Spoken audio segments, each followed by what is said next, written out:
see how I'm gonna do this. That's right. Well, hi everyone. I'm Corey with the Ponderay Conservation District. I'm the natural resource specialist over there. Today, I'm going to be talking to you about our RPP program, the Riparian Plant Propagation Program that we're doing. All right. So I guess to start this off, we've been talking about riparian areas all day, but I have this long convoluted definition from the U.S. Fish and Wildlife Service about riparian areas. I would just break it down into a riparian area is a place where it's in the flood zone along like a stream, creek, river, or lake, sometimes even a wetland. So just to kind of get that idea out there. So then I wanted to kind of follow up into this. So why is native riparian vegetation so important? And so this basically just kind of goes through a environmental cascade going from the environmental benefits to the social and economic benefits, or your ecosystem, what is that? Services, yes, your ES. So basically, these native riparian, they'll help with kind of like high flood events. So they will kind of do flood control, flow control, and yeah, do things like that. Reduce sedimentation, trap nutrients, buffer and regulate flow, increase water quality, and yeah, so enough of that. I'll just get into kind of what we're doing. So the Riparian Plant Propagation Program kind of got funding through the Washington State Conservation Commission. They sent kind of some funding down the pipe because riparian plants are kind of a I don't know, they're important in this area. So yeah, so they're kind of the definition, or what their goal was, to kind of create, improve, expand facilities that cultivate native trees, shrubs for riparian restoration projects. So yeah, anyway, this is my first time going on this, so I'll try to do better here. All right, so this is kind of it. So we basically got approved for some funding. I would say last fall, spring, or fall, winter. And so we partnered with, well, we looked for a place that would work with this program because they wanted us to partner with maybe existing plant nurseries or tribes in the area. So we reached out to KTOI, or the Kalispel Tribe of Indians, their natural resource annex. I've been working with Ray over there, kind of threw this idea at him, and he kind of came back with a proposal. And so they had put this, basically this is their current riparian plant program that they've been doing, and then they planned on doing this expansion with us. So it would be about 400-foot rows where we could probably house about 3,000 to 4,000 plants. So basically the idea is we're going to stock 1,000 plants a year, and do that for 3 years, hold them until they get above the browse line, and then use them for riparian planting projects.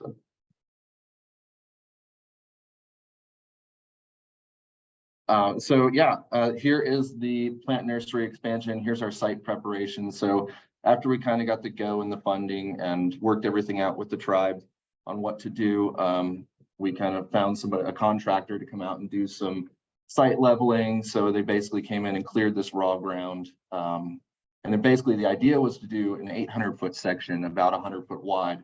But we did run into some issues with the ground not being as level as we had thought in the beginning, and didn't have, to save funding, we kind of went a different route. And so we basically made a terrace section. You can kind of see it here in the background. So there's two 200-foot flat by 200-foot sections by 100-foot across, roughly, where we kind of planning to put these, construct these, plant beds. Sorry. So here is kind of the plant nursery bed design and construction part of it. So the idea was to simulate like riparian zones, flooding events. So we went with kind of what they had been utilizing before, and they're these large flood tables. They're about 200-foot long, 10-foot wide, and about a foot tall. And they basically will just flood them with water every so often, then drain them to kind of simulate those flooding events on the river or streams. So here it is. After we started getting those beds constructed, we had obtained about 350 live stakes from the Plant Material Center in Bow, Washington. We took those, that's kind of through the Washington State Conservation Commission. They basically have a plant material center down there, and they grow a lot of native species. So if you ever reach out to us, we do a tree sale, usually in the spring. So if you have any native projects, native planting projects you want to do, reach out to me. But yeah, so basically obtained a bunch of live stakes. Live stakes are basically usually willow species. They pretty much root fairly easily. So you basically just take those guys. What I did is I just took about 200, 300 of them, stuck them in like a 30-gallon trash can full of water for about 2 weeks, 3 weeks. Just changed the water every so often so it didn't get stagnant, and then grew some roots. So then I took those out. You can kind of see, here's our work truck. If you ever see me around, don't shoot me. I work for the conservation district, so I might just be doing a site survey or something, site evaluation. Yeah. So here are those live stakes. Here they are. They're budding out. So we took them out there. We're using some native soils there. A lot of the kind of like the Cusick clays and sandy loams kind of simulate the soil profile that we have in this area, because that is also something that reduces the success rate with native plantings. So that was an idea. It's a heavy soil for sure. Moving those 7-gallon pots around all day is quite a bit of work, but that's the idea, is to increase our overall success rate with riparian plantings. It's kind of not on the screen. So this is our plug planting day. It's kind of worked out. It was a little serendipitous because I had a bunch of plants delivered on a Friday, and there was some mishaps that happened. I didn't have places to put them, all these kind of little unforeseen circumstances. And I was really worried because I had a bunch of plugs in our tree cooler at the office from that shipment, and I needed to get them into the ground pretty soon before it got too hot. So I just kind of stopped out one day.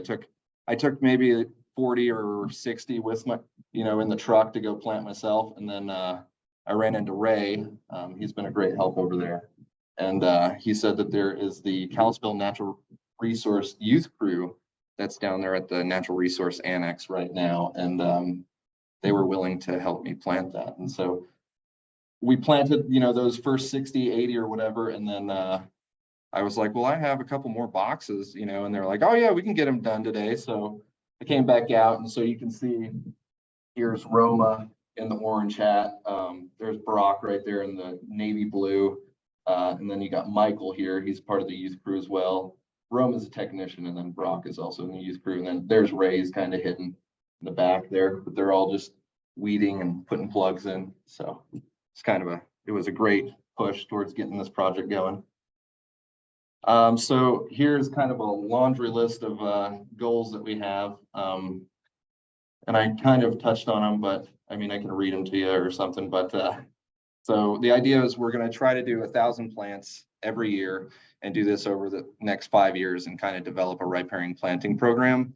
We're going to utilize after this 3-year mark, or if they get above the browse line, it just depends on how it goes. We're going to utilize about 1,000 for projects a year. So we'll hold them for 3 years or until they get above a browse line, because usually if you plant before plants, I didn't cover this, get above browse line, they tend to get pulled out of the ground when herbivory happens. So deer, moose, whatever, they pull them out, and then the plant, you plant like 100 plants, and then you got like maybe 20 that didn't get pulled out of the ground and didn't die. So yeah, that's that. So yeah, the idea is we're going to improve on the ecosystem services in our region by increasing ground filtration, reducing runoff, hopefully increasing water quality, reducing sedimentation, because a lot of our soils in this area are highly mobile in currents and streams, being kind of the glacial till, and kind of those, yeah, the outwashing events and all that that deposit it. So yeah, it's kind of that idea. And so this is, wait, did I miss one? Oh yeah, so this is kind of like a conclusion on that. This is where we are.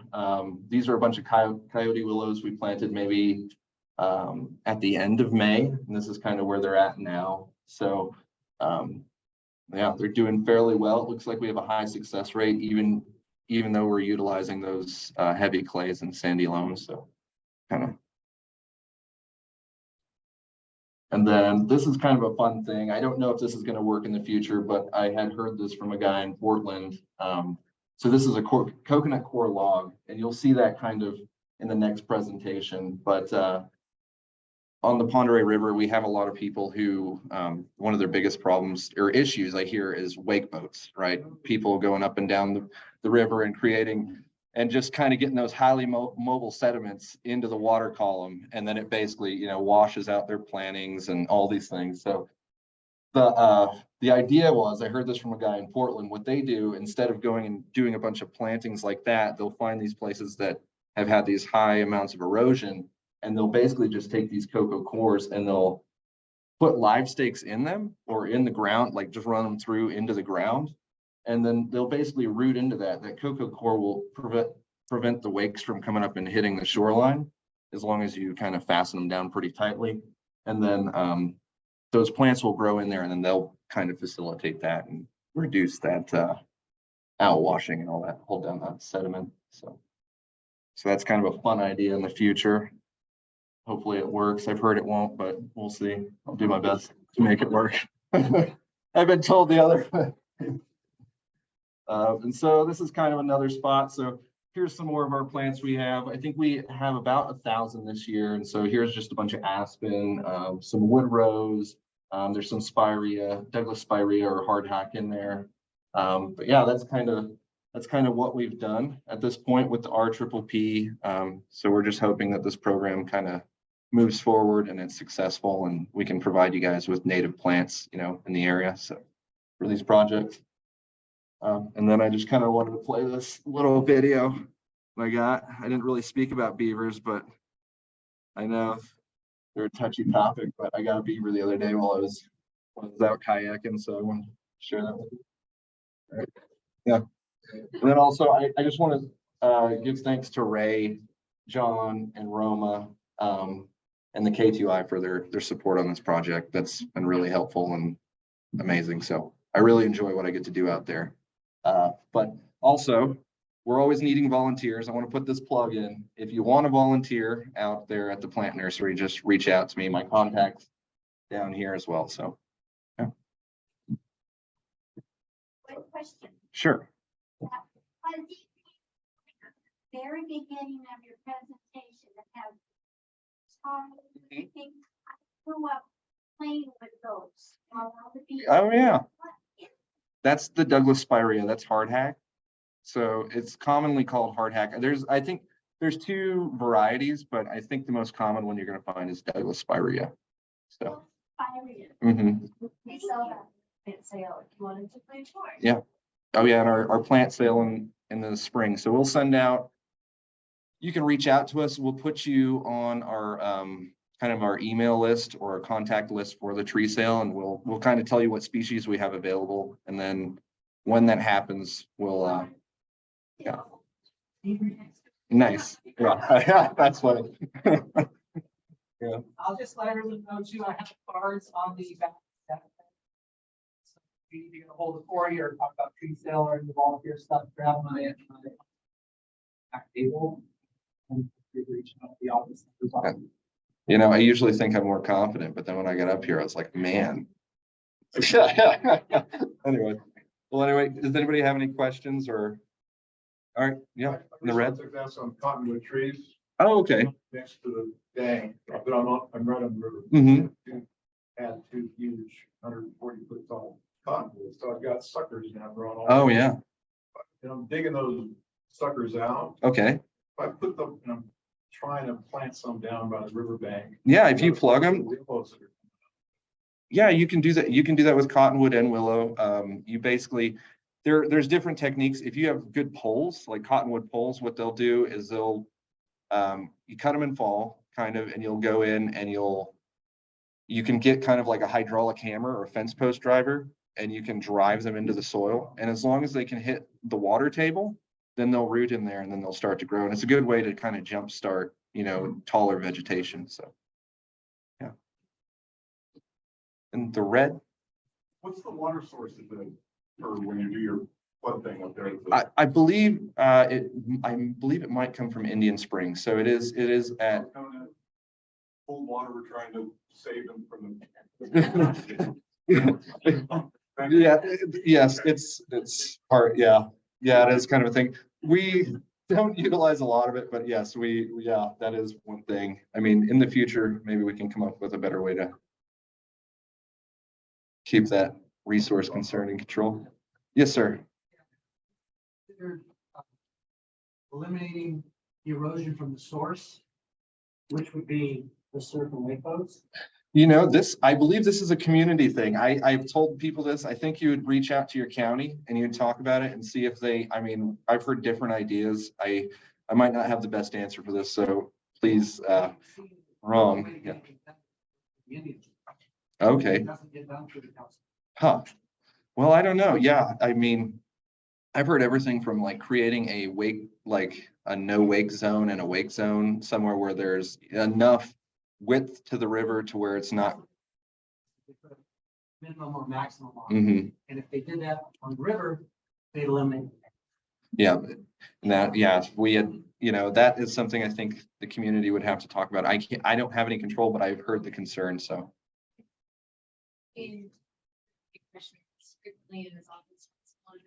High priority for you, then you can come to us and you can also, speak to them directly for you. Well, most people here have property on the river, Mhm. and most of the people here. Capital.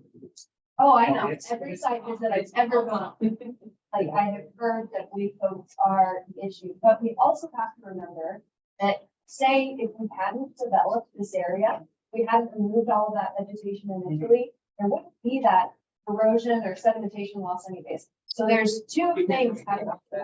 Well, I mean, Yeah, you, they can't do anything about the speeding cars and trucks and folks on the Clark Road who almost, killed animals and almost killed me. I hear what you're saying, but again, like, it is tough to control people I'm totally supportive of that. I'm not saying that we should just let people drive on the river as they please and further impact erosion, but I am saying you are developing along the river. You have to know that erosion will happen. So we will propose some things and some points to help you, but removing trees in the first place, you're just gonna have a river. Yes. So. And it's the state of Virginia bans the vote. Yeah. Yeah. I mean, it's not big, right? It's not, yeah, I'm in agreement, but The conservation districts, like, policy. This is to control objects. It's just. Speed and power. Scott? Is that neighbor actually getting caught with while you were filming it? Yeah, it was it took all the plantings down. Yeah. We're gonna definitely have to re-veg that site pretty soon, so. So what are the species you're looking at wrong? So right now it's what we have available to us. So we've got some sedges, rushes, let's see. I think just like common rush, and then I think we have a beaked sedge, and I don't know what other one we have at the moment. So we're going through, we have aspens, we have wood rose, we have Drummond willow, coyote willow, which is kind of one of those that does really well in kind of like the sandy shoreline area. They can be completely drenched and then dry out and seem to survive pretty well. I think we have peach willow in there. Don't know necessarily if we have anything else. I think, yeah, we have dogwoods, of course. I tried getting some cottonwoods and some birch to take, but I think they got shocked. So there was something wrong with that. I think I used them from their plant sale, and I think they had just been out of the soil too long in the cooler. Underneath power lines. That's yeah. That's right. Yeah, that was my initial thought was like, no, yeah. It was kind of funny. Yeah, that's how they are, aren't they? But okay. Oh, yes. Yeah, we have a few of these now. So that's actually one from our nursery plot. So it is, yes. Yeah. Really healthy. Yeah, it's happy. So we have like that on the Greek Wildlife Management area that, Oh, on the other side of the river. okay. Sir? Yeah, I've got a bank stabilization. Sure. However, I don't want to put trees. Okay. So you have a lot of bushes. There's that Shrubs. shrub that- Mm-hmm. Oh, yeah, that could be just, it might be a wood rose or a Nootka rose.